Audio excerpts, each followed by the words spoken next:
राधे राधे दोस्तों, आज मैं आपको पूजा पाठ से जुड़े हुए कुछ ज़रूरी नियमों के बारे में बताने चल रही हूँ, जो कि हमारे लिए बहुत ही ज़्यादा महत्वपूर्ण होते हैं। इन नियमों की जानकारी के अभाव में यदि हम रहते हैं तो हमारे पूजा पाठ का भी महत्व कम हो जाता है और उससे होने वाले जो हमें आर्थिक लाभ और जो भी घर में सुख समृद्धि से जुड़ा हुआ, सुख शांति से जुड़ा हुआ, रोग बीमारी से जुड़ा हुआ उपाय होता है, वह भी असरकारी नहीं हो पाता है। तो फ्रेंड्स, चलिए शुरू करते हैं और मैं आपको बताती हूँ कि हमें पूजा पाठ से जुड़े हुए किन उपायों को करना चाहिए, किस तरीके से हमें पूजा पाठ करना चाहिए, क्या ज़रूरी बातें होती हैं उनको अनदेखा नहीं करना चाहिए, अन्यथा हमारे जीवन में पूजा पाठ का महत्व भी कम हो जाता है। तो चलिए शुरू करते हैं। सबसे पहले हमें क्या करना है, जब हम घर से मंदिर जा रहे होते हैं तो घर से हम 1 लोटा जल जो भगवान के मंदिर में लेके जाते हैं महादेव को चढ़ाने के लिए या अन्य देवी देवताओं को भी चढ़ाने के लिए, तो वापस लौटते समय हमें उस लोटे में थोड़ी मात्रा में जल अवश्य लाना है। कहने का मतलब यह है कि यदि आप खाली लोटा लेके आते हैं तो माना जाता है कि वैसे ही आपके जीवन में भी खालीपन रह जाता है। यदि आप लोटे में थोड़ा सा जल लाते हैं तो वो एक प्रसाद के स्वरूप में हो जाता है, जो आपके जीवन में तरक्की के मार्ग को प्रशस्त करता है और जिसका पान करने से आपके पूरे घर परिवार के सदस्यों में भी उनके स्वास्थ्य में वृद्धि होती है, उनका स्वास्थ्य उत्तम होता है और उस जल का छिड़काव कर देने से आपके घर में जितनी भी नकारात्मक ऊर्जाएं हैं वह भी आपके घर के बाहर से तुरंत चली जाती हैं। अब जब हम जाते हैं पूजा पाठ के लिए, मंदिर चले जाते हैं, तो हम टूटा हुआ अक्षत लेके चले जाते हैं। कई बार ऐसा होता है कि फल लेके गए लेकिन फल में थोड़ा सा कहीं काला है, कहीं कटा फटा छटा है, तो हमें यह क्रिया नहीं करनी है। मतलब चढ़ाने की जो भी वस्तुएं हम लेके जाएं, मंदिर की तरफ लेके जाएं, अपने घर के ही मंदिर में, घर के पूजा स्थल पे जो भी चीज़ें चढ़ाएं वह बिल्कुल खड़ी हुई समूची होनी चाहिए। यानी उसमें कहीं भी कटा फटा कोई भी स्थान नहीं होना चाहिए, कोई भी चीज़ ऐसी टूटी कटी फटी नहीं होना चाहिए।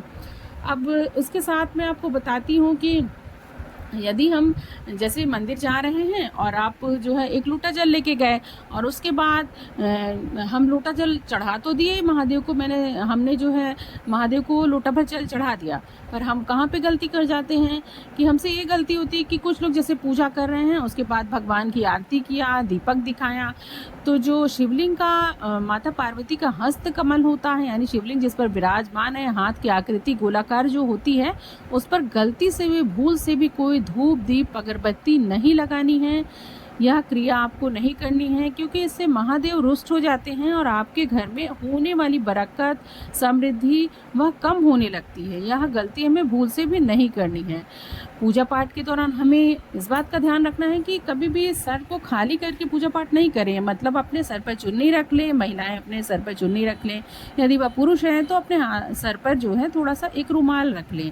यह क्रिया बहुत ज़रूरी, क्योंकि हम तो सनातनी हैं और सनातन धर्म में यह सब चीज़ों का विशेष ध्यान रखना चाहिए, क्योंकि सुहागिन और गैर सुहागिन महिलाएं या लड़कियां अपने सर पर दुपट्टा चुन्नी अवश्य रखें और मंदिर जाते समय सभ्य कपड़ों में जाएं, साड़ी सूट इन सब कपड़ों में जाएं। आप कभी भी छोटे अधरंगे छोटे कपड़े पहनकर मंदिर ना जाएं, इस बात का विशेष ध्यान रखें, क्योंकि यह क्रिया करने से भी मंदिर का माहौल भी खराब होगा और वो अच्छा भी नहीं माना जाता है।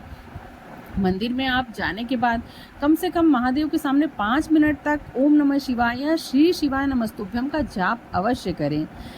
मतलब अगर आप जा रहे हैं बस लोटा भर जल डालें और वापस चले आएँ तो यह सही नहीं है। आपको कम से कम 2 मिनट 5 मिनट महादेव को अपने मन की बात रखते हुए ओम नमः शिवाय या श्री शिवाय नमस्तुभ्यम का जाप करना है।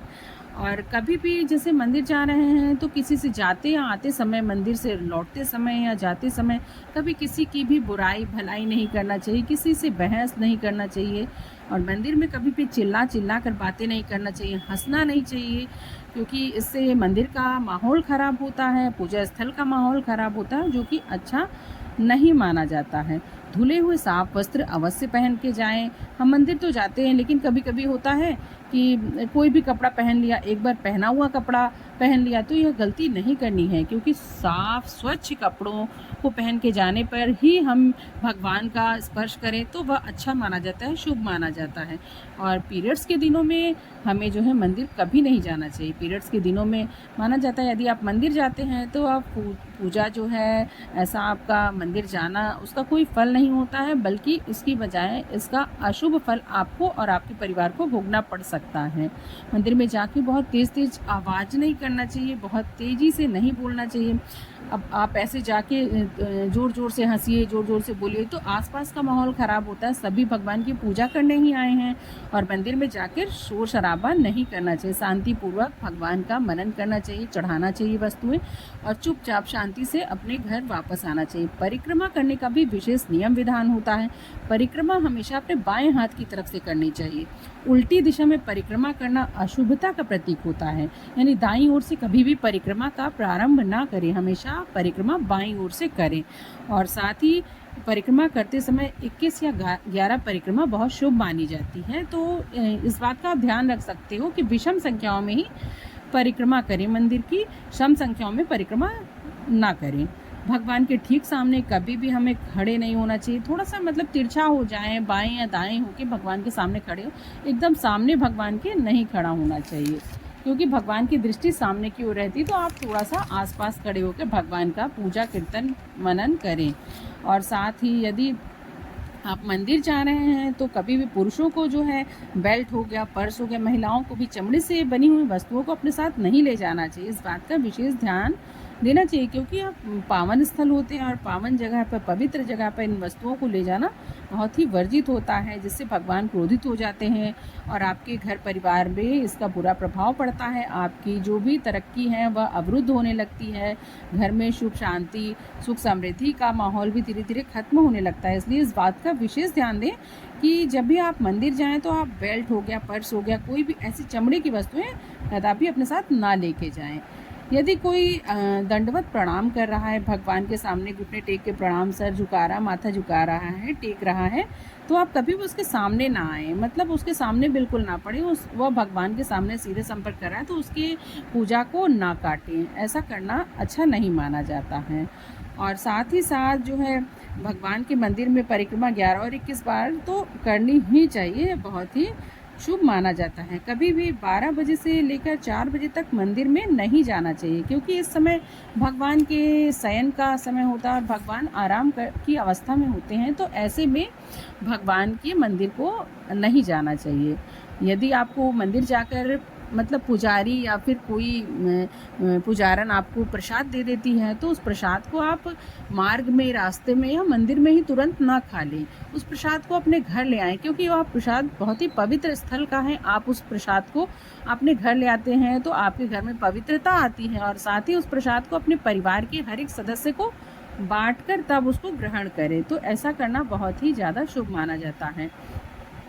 कभी भी मंदिर में या अपने घर में या पूजा स्थली में कहीं पर भी एक दिया से दूसरा दिया ना जलाएं। मतलब ऐसा होता है कि कुछ लोग होते हैं, कौन जलाए और एक दिया लिया और दूसरा दिया जो जल रहा उसमें छुआ के और अपना दिया जला लिया, तो यह क्रिया नहीं करनी है। इससे भी मतलब यह शुभ काम नहीं माना जाता है। ऐसा आप करते हैं तो भगवान की कृपा का भी आप आभारी नहीं होते हैं।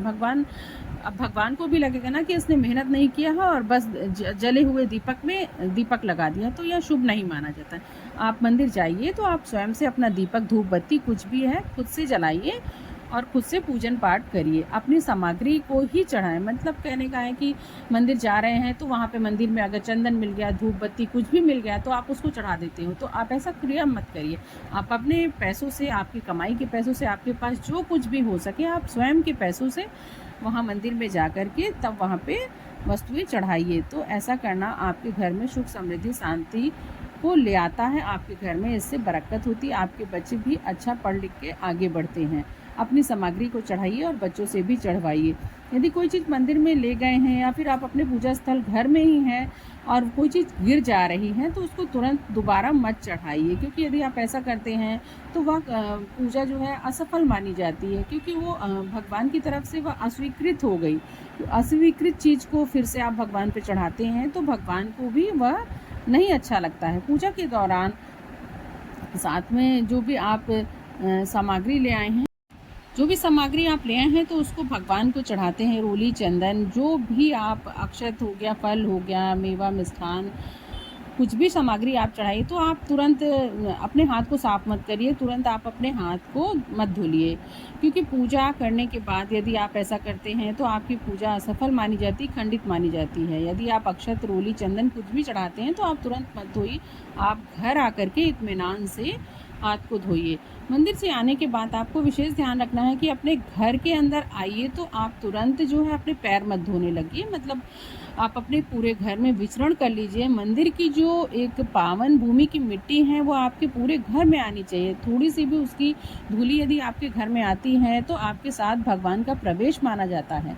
यदि आप यह क्रिया करते हैं तो महादेव और समस्त देवी देवता आपके घर में पधारेंगे और आपके परिवार पर विशेष कृपा होगी। फ्रेंड्स, आपको मेरे द्वारा बताया यह वीडियो कैसा लगा कमेंट सेक्शन में ज़रूर बताइए। ऐसे ही मेरे चैनल के साथ जुड़े रहिए और मेरे चैनल को लाइक, शेयर और सब्सक्राइब करना ना भूलिए। धन्यवाद।